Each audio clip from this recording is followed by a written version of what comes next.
امریکہ نے پاکستان کو ری بلڈ کرنے کے لیے کسی قسم کی کوئی امداد نہیں دی گزشتہ کئی دہائیوں سے.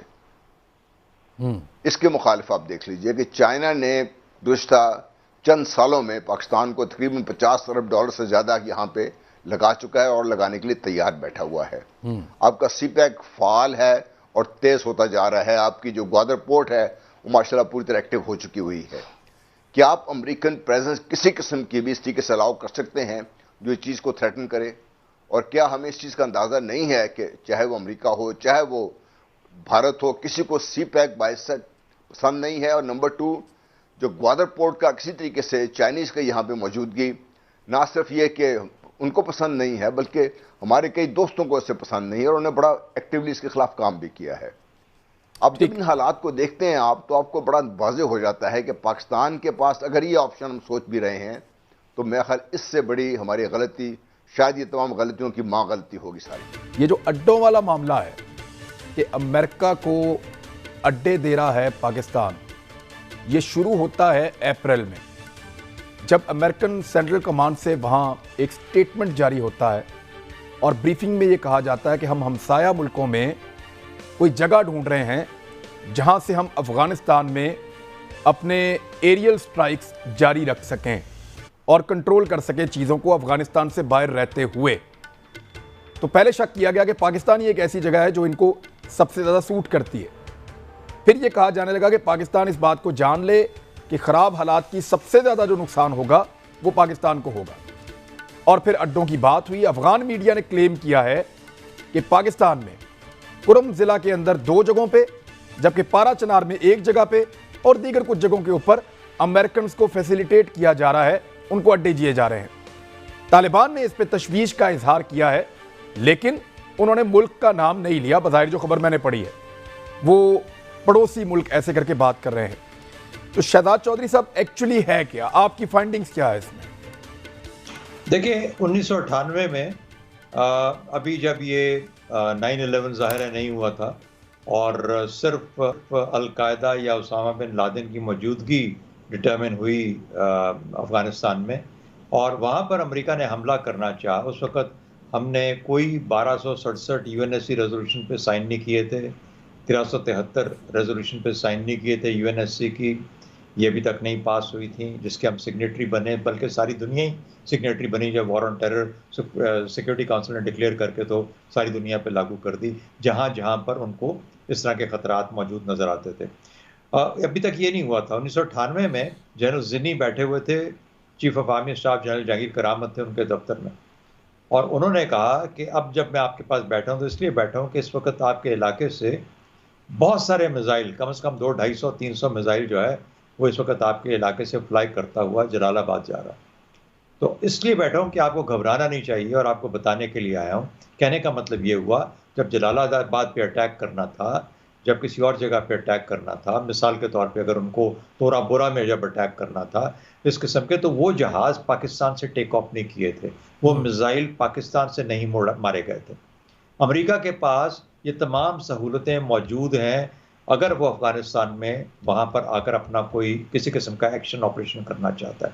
دوسری بات، اگر افغانستان میں اتنا ہی امریکہ کو شوق ہے وہاں پہ معاملات کا دھیان کرنے کا تو میرا خیال ہے بہت بڑی بیوقوفی ہے اتنے اپنی انکلنگ کے باوجود کہ افغانستان میں نظر رکھی جائے کہ اس وقت چھوڑ کے جا رہے ہیں. چھوڑ کے جانا تو نہیں چاہیے، یہ بات ٹھیک ہے، رک جانا چاہیے بجائے اس کے وہ بولیں کہ میں نے جو $1 ارب وہاں پہ خرچ کیے بیٹھ کے افغانستان میں وہ مجھے پسند نہیں ہے، اب میں پاکستان میں بیٹھ کے یہ $1 خرچ کروں گا. یہ دوسری بات ہو گئی. تیسری بات، آج کے دور میں امریکہ نے اپنی نیشنل اسٹریٹجک اسیسمنٹ کے اندر واضح طور پہ بتا دیا اور کہا کہ ہم اپنا جو دھیان جنگ کی کیفیت کا ہے، جو جنگی حالات کے اندر ہے، جو کہ ایک ہائر اسٹیٹ آف پریپیئرڈنیس ہوتی ہے، وہ ہم چین کے خلاف ساؤتھ چائنا سی میں لے کے جا رہے ہیں، جس کو ہلری کلنٹن کے زمانے میں پیوٹ ٹو دا ایسٹ کا نام دیا گیا. ٹرمپ نے اس کو ایک اور قدم آگے لے کے گیا اور اب بائیڈن نے اس کو موقع ملا، اس نے کہا کہ میں فوجیں نکال کے تاکہ میرا دھیان افغانستان جیسی جگہ پہ نہ بٹے بلکہ میں وہاں جاؤں جہاں پر کہ مجھے اس کی ضرورت ہے. یہاں پر انڈیا بھی ایک طرف بٹھا دیا اس کو تھوڑا بہت کہ آپ بھی ذمہ داری ادا کریں، ساتھ اسرائیل کو سینٹ کام میں لے آیا from the northern command, northern Atlantic command جو ہے اس کو لا کے اب سینٹ کام کا حصہ بنا کے اور پھر مڈل ایسٹ میں اس کو اتنا کچھ دے دیا کہ ایک قسم کا جو امریکہ کی غیر موجودگی ہے، ایکٹیو موجودگی، اس کی ایکٹیو موجودگی کی بجائے اب کہیں نہ کہیں پہ اسرائیل کی موجودگی رہے گی. تو یہ اس طریقے سے اس نے بیلنس آؤٹ کیا ہے. مجھے لگتا ہے کہ وہ فوجیں جو کہ اندر جا رہی ہوتی ہیں، جن کو بلڈ اپ کی ضرورت ہوتی ہے، ان کو بیسز چاہیے ہوتے ہیں. انہوں نے انٹرم ان کو بلڈ اپ کرنا ہے، لاجسٹک سپورٹ چاہیے، اور اس کے بعد پھر اس نے آگے الٹیمیٹلی جلال آباد. یہ اب کیا چیزیں ہیں جن کے بارے میں افغان میڈیا رپورٹ کر رہا ہے؟ وہ یہ کہہ رہا ہے کہ کچھ نہ کچھ تو وہاں لوکلز کہہ رہے ہیں کہ ہیلی کاپٹرز آ رہے ہیں جا رہے ہیں. دیکھیے کیا امریکہ کو انخلا میں مدد مل رہی ہے؟ وہ اپنا سامان نکال رہے ہیں ان ایریاز میں رکھ کے لے کر جا رہے ہیں. وہ تو نکالیں گے، وہ تو شکر کریں نکال رہے ہیں. Airlines of communication, ground lines of communication 2001 سے آج تک مکمل طور پہ اسی طریقے سے فعال ہیں، ویسے ہی چل رہی ہیں. اسی طرح سے امریکی جگہوں کے اوپر کچھ ناکہ بندی ہے تو یہ اس کا مطلب ہے کہ امریکنز اپنا سامان نکالنے کے لیے فیسیلیٹیٹ ہو رہے ہیں، یہ کوئی فوجی اڈے نہیں ہے. نہیں، دیکھیے انہوں نے تو سارا سامان C-17 میں ڈالتے ہیں اور وہاں سے فلائی کر کے باہر لے جاتے ہیں. تو میرا خیال ہے بہت کم ان کی ڈیپینڈنس ہے پاکستان کے جی لاک کے اوپر، گراؤنڈ لائنز آف کمیونیکیشن کے اوپر. دیکھیے افغانستان کیا بولے گا، انڈیا کیا بولے گا، کوئی اور تیسرا کیا بولے گا، وہ اس کو چھوڑ دیجئے. ایک اور فائنلی بات کر دوں کیونکہ یہ پھر ہماری بحث میں آ جائے گی کہ ان کے ڈپٹی سیکرٹری آف ڈیفنس نے وہاں پر ڈیپوزیشن دیتے ہوئے کانگریس کے اندر 2 سوالات کا جواب دیا. اس سے ایک سوال پوچھا گیا کہ جب آپ اپنی افواج کو نکال رہے ہیں تو آپ نے ایشور کر لیا ہے کہ اس کا ڈیفنس کیا ہوگا؟ انہوں نے کہا جی کہ ہم مکمل طور پر اس کا دفاع کریں گے، اور ان کے کمانڈروں نے بھی یہ بات کی. نمبر 2، ان سے یہ پوچھا گیا کہ اگر وہاں پہ حالات اور خراب ہو گئے تو پھر اس صورت میں آپ کیا کریں گے؟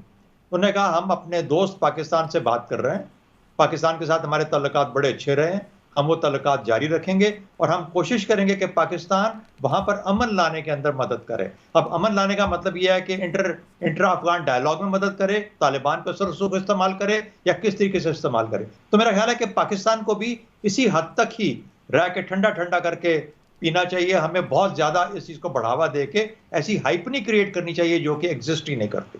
بہرحال ہائپ کریٹ ہو رہی ہے. مظہر عباس صاحب، گورنمنٹ کی ہینڈلنگ کے بارے میں آپ بتا دیجئے کہ کیا ٹھیک ہینڈل کیا ہے؟ شاہ محمود قریشی صاحب کا سٹیٹمنٹ، فارن آفس کا سٹیٹمنٹ، لیکن اس کے باوجود سوالات اور سوالات کے بعد پھر سوالات اور پھر افواہیں بھی پھیل رہی ہیں. کیا اتنا کلیئر کرنا کافی ہے کہ ہم کوئی فوجی اڈا نہیں دے رہے، یہ صرف لائنز آف کمیونیکیشن؟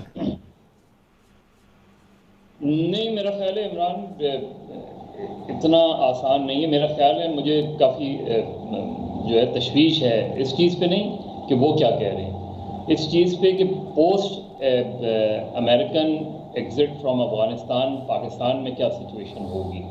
اور یہ یاد رکھیں کہ ان کے آؤٹ لیٹس پاکستان میں موجود ہیں طالبان کے، اور وہ جو اس طریقے کی وارننگ دے رہے ہیں وہ صرف اس وجہ سے نہیں دے رہے کہ یہاں اڈے نہیں ہوں گے، اڈے ہوں گے نہیں. ایون جو انٹیلیجنس نیٹ ورک ہے وہ اس کے حوالے سے بھی ان کو خدشات ہیں، اور وہ صحیح ہیں غلط ہیں الگ بات ہے. لیکن ہمیں پتہ ہے کہ پاکستان میں جب 9/11 کے بعد شمالی وزیرستان، جنوبی وزیرستان، سوات، مالاکنڈ، یہ سب بریڈنگ گراؤنڈز بن گئے تھے. اور اس طرح کی وہ بالکل وہ چاہتے ہیں کہ طالبان چاہتے ہیں کہ افغانستان پہ کمپلیٹ ان کا کنٹرول ہو، اور شاید اس مرتبہ وہ نہیں چاہتے کہ پاکستان کی کسی بھی قسم کی انوالومنٹ ہو. وہ ان کی کوئی بھی اسٹریٹجی ہو سکتی ہے. تو میرا خیال ہے انہوں نے بیسکلی افغانستان میں، کیونکہ افغانستان میں ان کی جو لڑائی اب ہونے جا رہی ہے وہ داعش سے ہونے جا رہی ہے، اور وہ ایک اگین مجھے تو پھر جو ہے ایک سول وار نظر آتی ہے افغانستان میں امریکنز کے جانے کے بعد. ہم نے دیکھا تھا کہ سوویتس کے جانے کے بعد کتنی کلنگز ہوئی تھی اس میں، اور ہم آج نہیں تو مظہر صاحب ان کا تو سر یہ طریقہ کار ہے نا. افغانستان سے جب بھی کبھی کوئی بیرونی حملہ آور واپس نکلا تو پھر اس کے بعد وہ آپس میں لڑے ہیں، اور ان کا یہ پرانا ایک پیٹرن چلا آ رہا ہے. تو اس کے نتیجے میں پاکستان سفر کیا ہے نا. جی ایگزیکٹلی. یعنی پہلی افغان وار بھی اٹھا لیں، پاکستان آج تک ان 30-40 لاکھ لوگوں کو آج بھی جو ہے پاکستان اس کا ہوسٹ بنا ہوا ہے. اور پھر اسی کے اندر فورن جو مجاہدین تھے وہ پھر ملیٹنٹس ہو گئے، وہ پاکستان میں ہی رہے وہ سب زیادہ تر.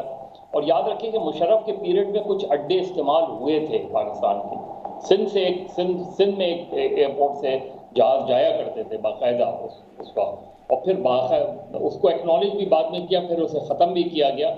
تو وہ شک جو موجود ہے وہ موجود ہے، وہ uncalled for ہے. اور جس طرح ابھی شہزاد صاحب کہہ رہے تھے کہ ایسی کیا ضرورت ہوگی امریکنز کو اس وقت یہاں اڈے رکھنے کی، لیکن صرف اڈے کی وجہ سے نہیں، ان کی وارننگ کو ہم صرف اس وجہ سے نہ لیں کہ پاکستان یہاں اڈے دے رہا ہے یا نہیں دے رہا.